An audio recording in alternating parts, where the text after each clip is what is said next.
Sa ombudsman case, laban kay Secretary Boying Remulla at yung iba pang kasangkot dun sa pag-aresto at pag-kidnap kay Presidente Duterte.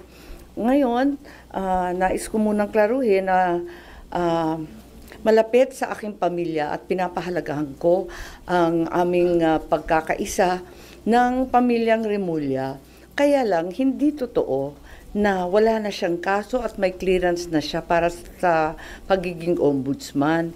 May kaso pa rin si Secretary Boying dahil nag-file ako ng motion for recon of the joint resolution of the Office of the Ombudsman na nagbabasura sa mga kaso laban sa Secretary at sa iba pa. 7 sila. Ayon sa rules ng mismong ombudsman, maaring magsampa ng motion para sa rekonsiderasyon sa loob ng 5 araw.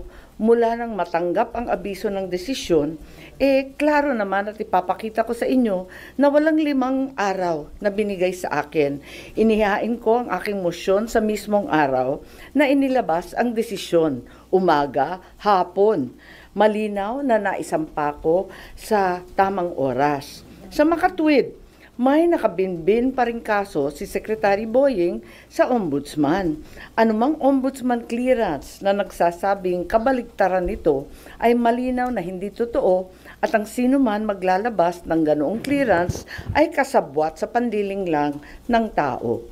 Inihain ko rin, part 2 na to, ang aking motion, urgent motion to inhibit laban kay OIC Ombudsman Vargas at sa mga miyembro ng panel of investigators. Dapat lang protektahan naman nila ang imahen at manatili ang dangal ng ombudsman na sa pamamagitan ng pag-urong ni OIC Vargas kasama ng buong panel of investigators. Mahiya naman sila. Mahiya naman silang lahat.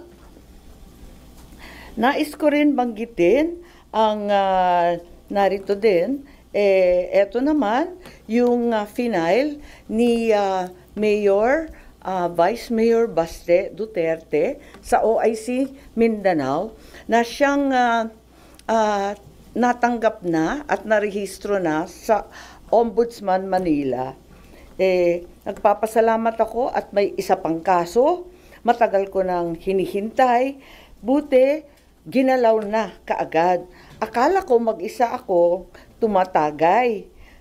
Kay OIC OMB Vargas, OIC na rin ang taumbayan ang nangyayari.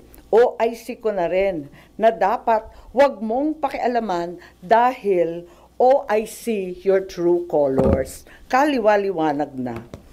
At iniisip ko rin na umakyat sa Korte Suprema kapag binasura pa rin ito at tuloy-tuloy nila malabag ang iba't ibang batas at due process. So anyway, sana mabigyan din ng konti itong issue sa ombudsman.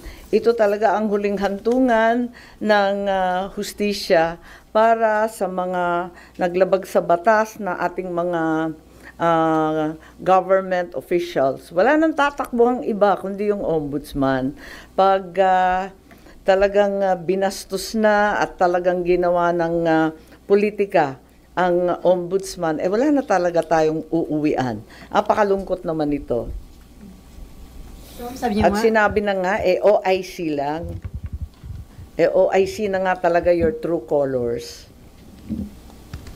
So, ma'am, sabi niyo nga, parang hindi niyo tatantanan, mag-aasaran kayo hanggang katapusan. So, sabi niyo, aakit kayo hanggang Korte Suprema, just in case? Malamang. Kasi wala na akong tatakbuhan dahil kung yung ombudsman, talagang na-corrupt na rin, na flood control na rin, ay wala tayong pupuntahan kundi yung Supreme Court. Pero with the dahil po nabuo na yung Independent Commission for Infrastructure, parang there is a necessity yata na magkaroon ng bagong ombudsman dahil makikipagtulungan ba yung ombudsman? I think may panel din ang ombudsman. Diba nagtatag yung previous Deputy OIC Castillo. Nagbuo rin yata sila ng task force hinggil sa flood control investigation.